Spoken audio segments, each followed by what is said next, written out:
تو آج جو ہے کتنا کریم ہے، کتنا رحیم ہے وہ رب کہ ایک تو گناہ جو ہے وہ چھپا کے رکھتا ہے۔ پچھلی قوموں میں کوئی گناہ کر دیتا، اگلے دن صبح اس کے دروازے پہ باہر لکھ دیا جاتا کہ اس نے یہ گناہ کیا ہے، وہ شرمندہ ہوتا، رسوا ہوتا۔ اور حضور صلی اللہ علیہ وسلم رحمت للعالمین نبی صلی اللہ علیہ وسلم کے طفیل ہمارے گناہ کس نے کتنے کیے ہیں، ایک کلف کا سوٹ پہنتے ہیں سارا کچھ اندر ہی چھپ جاتا ہے، ایک ویسٹ کوٹ کے نیچے، ایک کوٹ کے نیچے، ایک جناب ہمارے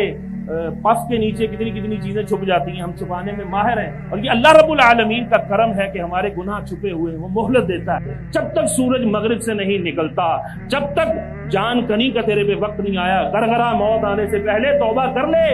تو زمین سے لے کر آسمان تک گناہ لے کر آئے گا، شرک نہ کیا ہوگا تو میں تیرے سارے گناہ معاف کر دوں گا۔ لیکن بندہ کہتا ہے کل کروں گا، کر لوں گا، ابھی تو بڑا جینا ہے۔ یہی کہتے کہتے پتہ ہی نہیں چلتا کہ وہ اس کی رات قبر میں آ جاتی ہے اور وہ جو ہے مہلت ضائع ہو جاتی ہے۔ تو عزیزان محترم، اللہ رب العالمین فرماتا ہے اگر تم ایسا نہیں کرو گے، آپس میں ایک دوسرے کے مال ناجائز طریقوں سے کھاؤ گے تو پھر ہم تمہیں ایسی آگ میں داخل کریں گے کہ جس کا عذاب جو ہے تم سوچ بھی نہیں سکتے، تمہارے وہم و گمان میں نہیں ہے کہ اس کا عذاب کیسا ہوگا۔ خیال رکھو، اللہ تعالیٰ کے لیے کسی مجرم کو سزا دینا بہت ہی آسان ہے، کوئی اس کی سزا سے نہیں بچ سکتا اور نہ دوسرے کو بچا سکتا ہے۔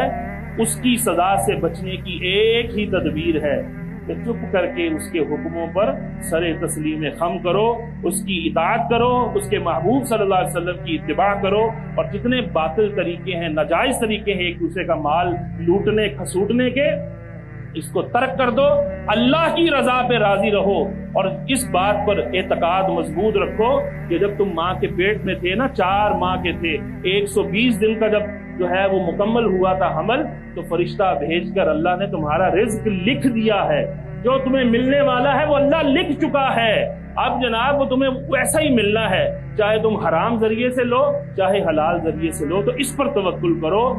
اسباب پر توکل نہ کرو، مسبب الاسباب پر توکل رکھو، اسباب کو اختیار کرو لیکن ان سے نتیجے کی امید نہ رکھو، نتیجے کی امید صرف اللہ سے رکھو۔ مؤثر حقیقی فقط اور فقط کون ہے؟ اللہ ہے، مسبب الاسباب ہے، نتیجہ وہ پیدا کرتا ہے۔ لہذا کہ لوگوں کو دیکھ دیکھ کر اس کے پاس زیادہ ہے تو میرے پاس تھوڑا ہے، اس کے پاس اس ماڈل کی گاڑی تو میرے پاس یہ نہیں ہے، وہ وہاں پہنچ گیا تو میں یہیں رہ گیا، حسد میں، تکبر میں، ریاکاری میں، بغض میں، کینے کے اندر جو ہے مبتلا ہو کر اپنے دل کو سیاہ کیے جا رہے ہو۔ فرمایا جس کے دل میں کسی مسلمان کا کینہ ہوگا، بغض ہوگا، وہ جنت تو کیا جنت کی خوشبو بھی نہیں سونگھ سکے گا۔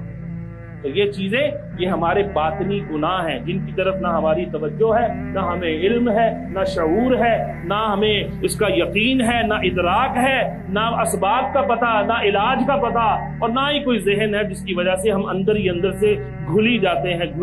اور دیمک کی طرح ہمیں یہ سارے باطنی امراض چاٹ رہے ہیں۔ تو سب سے بڑی اس کی کاز کیا ہے؟ حرام لقمے اندر جاتے ہیں۔ تو لہذا نہ کسی ایسے حرام کمانے والے دوست کے پاس سے کچھ کھائیے، اور نہ ہی جناب خود ایسا کوئی عمل کریں جس سے اللہ کے مجرموں کی صف میں شامل ہونا پڑے۔ اللہ تبارک و تعالیٰ سے دعا ہے ہمارے رزق کو اللہ پاک اور پاکیزہ فرمائے اور تمام حرام ذرائع سے بچنے کی توفیق عطا فرمائے۔